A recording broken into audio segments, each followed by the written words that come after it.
Bill and I think of it as a learning journey. We're always constantly learning in the fields that we're working in. So whether it's learning about the latest science or learning about the latest behavior change, how to get people to take up some of these things.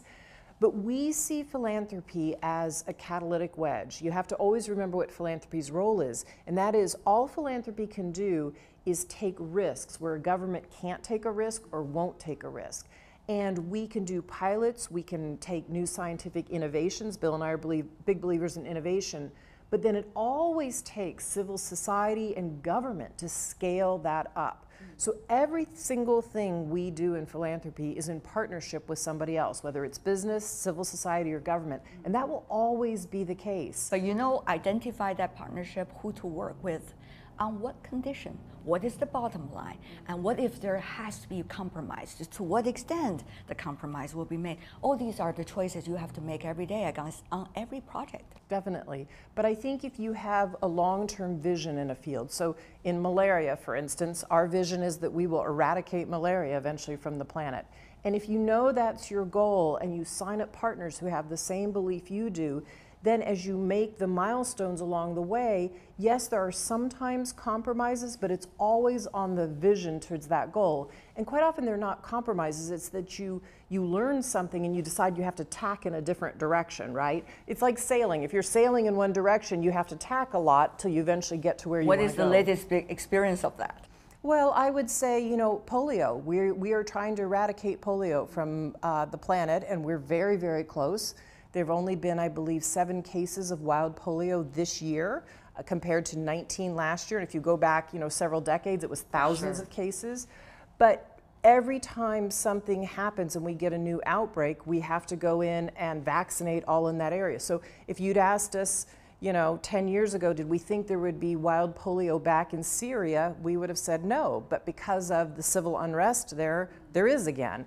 And so you learn, though, how to go into those places, how to vaccinate around those cases, and then do surveillance. But was that frustrating? I mean, because you have done already almost there, and then something happened, you have to go back again, redo it, and sometimes under very different light, in very different way. Frustrating?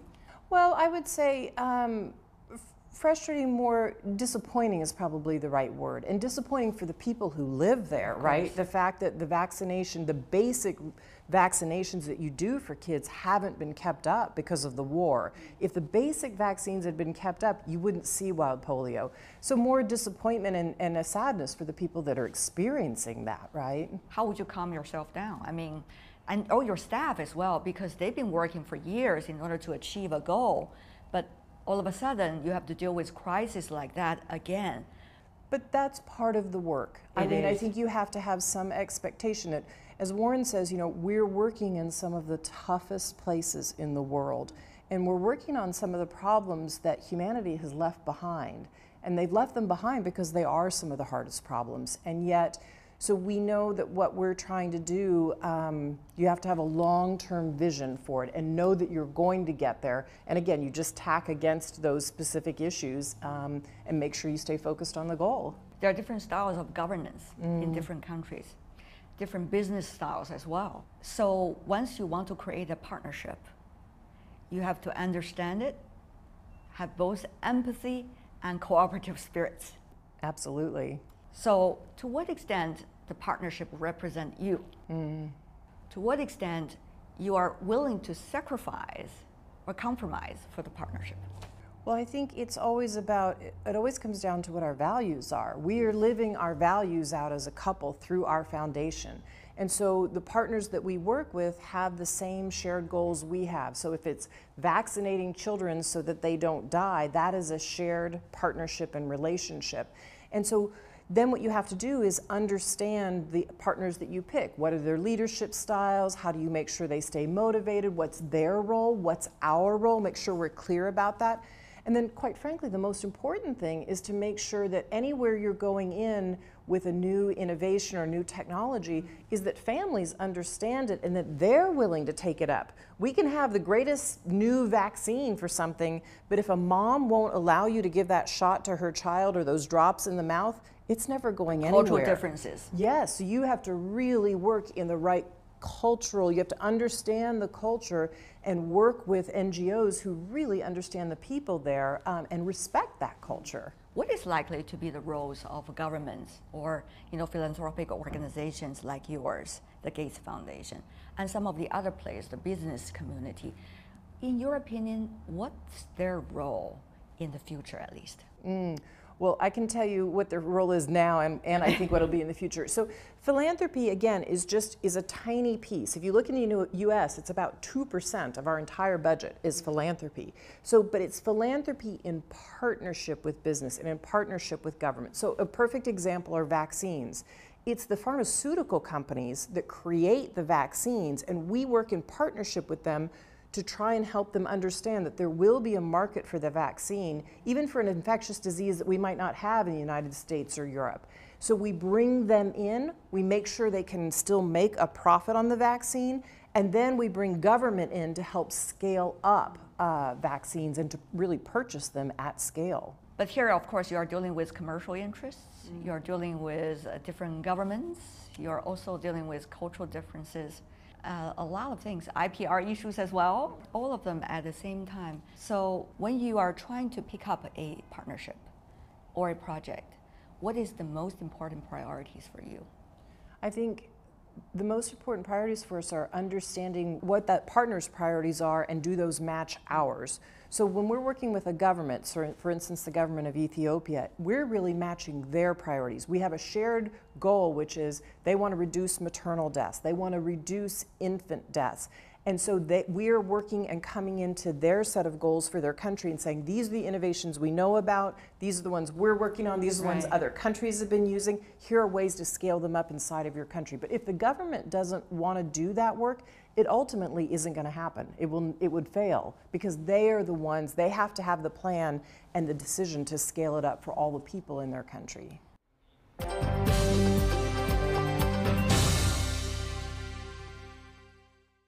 Talking about partnership, Melinda, you have another very important partnership.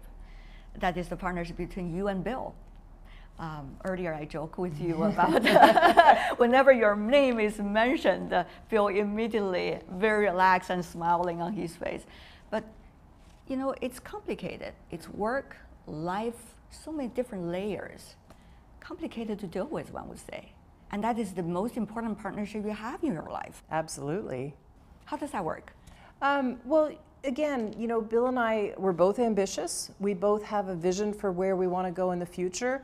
And we've learned to work things out. And if you disagree on something, I don't think any couple in the world, right? You need to have some healthy tension in a relationship. And we don't agree on every single business thing. But what we do is we agree to disagree in private. And we work that out in private. And then we show up at the foundation. It's a completely unified voice and unified message. And that works well for the whole organization. So they're not wondering, well, does Bill want this and Melinda wants that? That just doesn't work. What is the most important remedy for any, differences resolution? I think really listening to the other person's point of view and a mutual respect. And Bill and I always affirm the relationship first. The most important thing is our relationship. So if we have a business disagreement, but we affirm the relationship first, we're going to find our way through the business disagreement. Beautifully said. I don't want to ask you something about gender equity as well. You are a very big advocate for that. Melinda, you were talking about spending 2 years to listen around to see why there's a gap of the number of people, men and women, in the science and technological world. So far, what have you discovered? Well, I think that in so many places, women, for whatever reason, aren't going into the sciences. And I can speak specifically about the United States, which is the time I was in school in the late 1980s. Both computer science degrees and law and medicine were on their way up for women. And today, law and medicine in the United States it's about at parity in terms of girls and boys graduating with degrees. But computer science went up and then it went crashing down. And so we're learning about all the reasons that is. And I think there are loss points, both in elementary school, high school, college, And then even in the tech sector, a lot of women don't feel very welcomed in the tech sector, or they don't see role models. A woman will say, I don't look like a guy in a hoodie. And so they don't know if they can be successful. And so I think we need to work on each of those lost points and give girls role models and say, you can be fantastic in innovation, in technology, and in science. We know that girls can be great at that stuff. What is the most important thing, role model or general societal understanding and realization of the gender equity that we need to have? Both. Just as simple as that. It's as simple as that. It's not an either or. We both have to respect that women can do this, and we need to role model for them other women who are already doing it. And you do those two things, we're going to go a long way. Yeah. Last time when Bill was here in China, he made a speech talk about China is this country on its way up, while at the same time has this forever quest for excellence. You came back to China since last time, 2008 Beijing Olympic Games. What have you discovered? What is this going on here in this country? Well, I think there's in a certain sense, a sense of we can do it.